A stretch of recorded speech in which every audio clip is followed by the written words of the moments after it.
बिश्वनाथ आरो लखिमपुर जिल्लानि सिमायाव सेसा दालांनि सिङाव सेसा रुगुं फेस्टिभेल खुंनो लादों। बिश्वनाथ आरो लखिमपुर जिल्लानि सिमायाव बिक्रमपुर ओनसोलनि सिङाव थानाय सेसा दालांनि सिङाव 19 फेब्रुवारिनिफ्राय 1 मार्च 2022 मायथाइ गासै 11 दिननि थाखाय सेसा रुगुं फेस्टिभेल खुंनो थामथिम खालामनाय जादों। बे बेखेवनाय फेस्टिभेल हाबाफारियाव बाहागो लाफैगोन आसामनि बिधानसभा बुंथिगिरि बिश्वजित दैमारी बिथाङा। बेलासिनि हारिमु दिन्थिफुंनाय हाबाफारियाव बाहागो लागोन देंखोगिरि बिराज मोसाहारि, बेजों लोगोसे इउटुबार गेमस्रि दैमारिया। आरो बे 11 दिननि फेस्टिभेलाव गेलेनाय, फेशन श', लाइट बेन्ड, मेला and market complex, elephant and horse safari, dancing and singing, modelling competition and cultural programme बायदि बायदि लानाय जादों। बे फेस्टिभेलाव फैनानै बयखौबो बाहागो लाफैनो थाखाय खावलायदों सेसा रुगुं फेस्टिभेल खुंनो लानाय आफादा। गिबियावनो गोजोन्थों थाबाय आर'नाइ रादाब आरो बड'लेण्ड टाइम्सनाव आरो बिनिफ्राय आर'नाइ बर' खौरां रादाबनि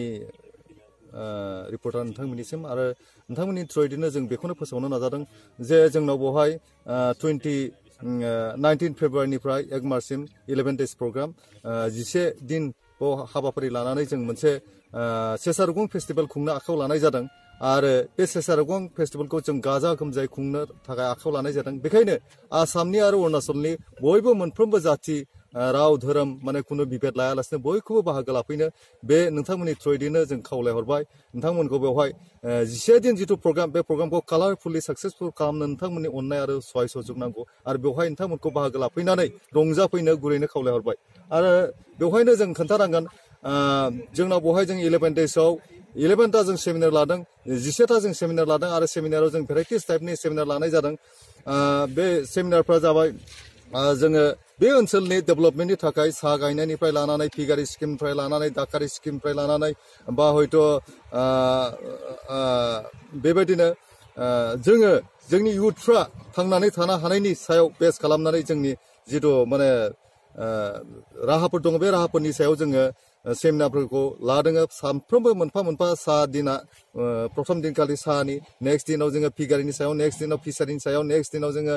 दाकारि साकारि बा बिनि अनगायैबो जोङो इडुकेसनेल माने आपलिफ्टनि जोंनि फरायनायखौ कुवालिटि इडुकेसन बर' फरायसा आफादा जिथु फोसावबाय थादों बा जिथु सेमिनार लाबाय थादों बे रोखोमनि जोंनावबो इडुकेसनेल आपलिफ्टमेन्टनि रमिय पि नार्जारिखौ जों बेवहाय लिंहरनो नाजानाय जादों। आरो बिनि गेजेरजों जोङो बर'नि बा हयथ' बे ओनसोलनि बिभिन्न जाथि जनगोष्ठिया बोरै शिक्षा दिक्षायाव दावगालांनो हायो बिनि सायाव आरो बेजों लोगोसे जोङो बेखौनो आसा लानाय जादों बेवहाय मोनफ्रोमबो लाइननिफ्राय सिंगिंनिफ्राय डेन्सिंनिफ्राय बेफोर बुस्थुफोरखौ जोंना इतिमध्ये माने बलिउडआव आरो दिल्लीयाव खामानि मावनानै फैनाय क्रिस बसुमतारी दङ, बेखौनो जों कालचारेल सेक्रेटारि हिसाबै मोननो हादों। आरो बिथाङा अलरेडि मासुमखौ लांनानै जोंनि मा निउस मा टिभिमोन बेयो बेवहाय सेकेन्ड प्राइजखौ मोनहोनो हानाय सक्षम जादों। थिग बेबायदिनो बेवहाय जोंनाव मोजां खननो हाग्रा दंबा डाइरेक्ट डेन्स इन्डिया डेन्सआव लांनो हानायनि बेबस्था थागोन आरो बिनिफ्राय मोजां खननो हाग्रा दंबा सारेगामापा इण्डियान आइडल बेवहाय लांनायनि स्कपआ थागोन। आरो बेजों लोगोसे जोङो north east mister north east माने फेशन श'नि बेखौबो लेंहरनो नाजानाय जादों। आरो बिनि थ्रुयै जोङो फेशननि खेथ्रआवबो जोङो जोंनि नेक्स्ट जेनेरेसनफोरखौ लामा दिन्थिनो हानायनि बेबस्थाखौ जों लानो हागोन। थ' बेजों लोगोसे जोङो आरोबाव मोनफ्रोमबो 11 दिनाव पार्ट एक्सट्रा जों प्रग्रामफोरखौ लानाय जादों। बेजों लोगोसे जोंनि ट्रेडिसनेल जिथु जोंनि कालचार बेखौबो जोङो एक्सट्रायै लेंहरनाय जादों। जों मिसिंफोरखौ लेंहरनाय जादों, देउरिफोरखौ लेंहरनाय जादों आरो जोंनि असमिया राइज दङ आरो बेनिफ्राय नेपालि राइज दङ। थ' बेवहाय जोङो फुडिं सिस्टेमफोरखौ आइटेमफोरखौ लानाय जादों आरो लोगोसेनो जोंनि ट्रेडिसनेल फुड जिथु जोंनि फुडिं सिस्टेम बेखौ फुड प्रसेसिंआव लांनो हायो नामा, मार्केटिंनि खेथ्रआव जों लांनो हायो नामा। हमनानै ला जोंना तेजपुराव जिथु फिगारिनि पिगमेन्ट जिथु नामाकरन मोननाय दं बिथांखौनो जों गेस्ट हिसाबै लिंहरदों। बिथाङा इन्टारनेसनेलि मार्केटआव साप्लाय हरगासिनो दं। थिग बिदिनो जोंहायबो फिगारिखौ खुलिनानै हयथ' जोंना बेवहाय अमाया बुथारनाय लोगो लोगो सानसेयावनो फाननो हानोबा हायाबा बेबस्था गैला। थ' थिग बेबायदिनो जोंनि इयुथफ्रा बे लामाफोरखौ मोननो हायो नामा बिनि सायाव जोङो मोनफ्रोमबो दिनावनो एक्सट्रायै सेमिनारफोरखौ लानाय जादों। आरो बेवहाय जोंनि रायजो राजाया बेखौ खोनासंनांगौनि दरखार दं। दिनैनि खेथ्रआव आं बुंगोन माने मेलाखौ गोबां जायगायाव गोबां रोखोमै खुंबोदों, नाथाय नैबेवहाय जों जिथु मेला खुंनो लानो नागिरदों बेवहाय जोङो मानसिफ्रा सानबाय थादों जौ जुवानि आड्डा जागोन नामा। जों बिनिफ्राय एभयड सोलिनानै जोङो इडुकेसनेलि बा कुवालिटि मोनफ्रोमबो आयदायाव जों कुवालिटि गोनां हाबाफारिखौ लानो हायो नामा आरो ओनसोलखौ डेभेलप खालामनो हायो नामा। आरो लोगोसेनो आउटसाइडनिफ्राय जों टुरिजम कालेक्ट खालामनो हायो नामा। मानोना नैबे सेसा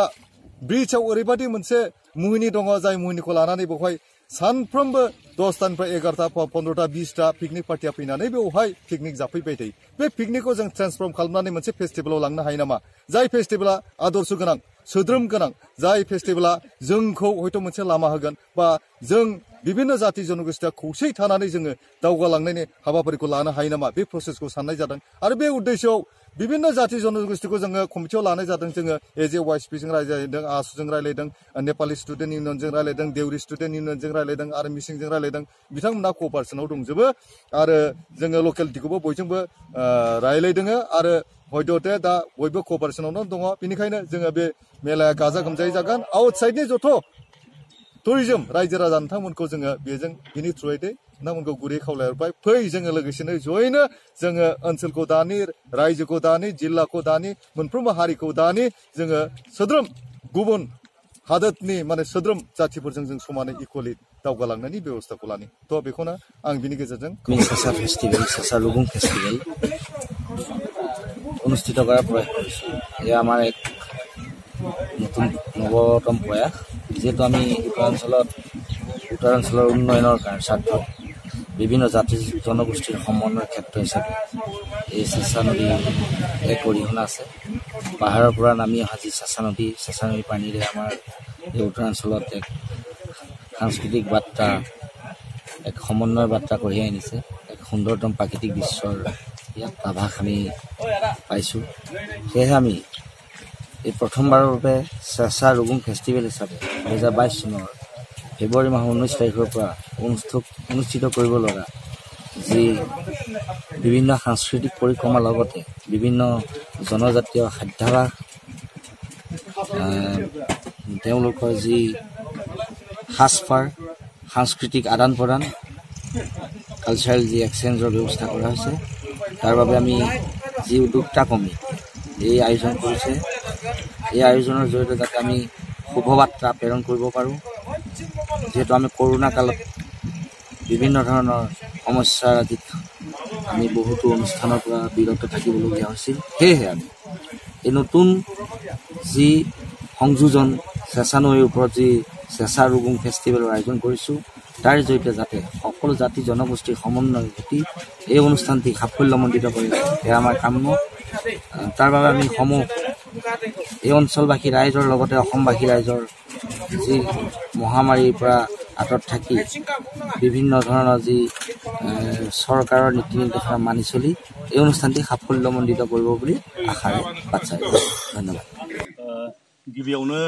जोंनि मिडिया बन्धुफोर नोंथांमोन गिबियावनो नोंथांमोनखौ गोसो गोरबोनिफ्राय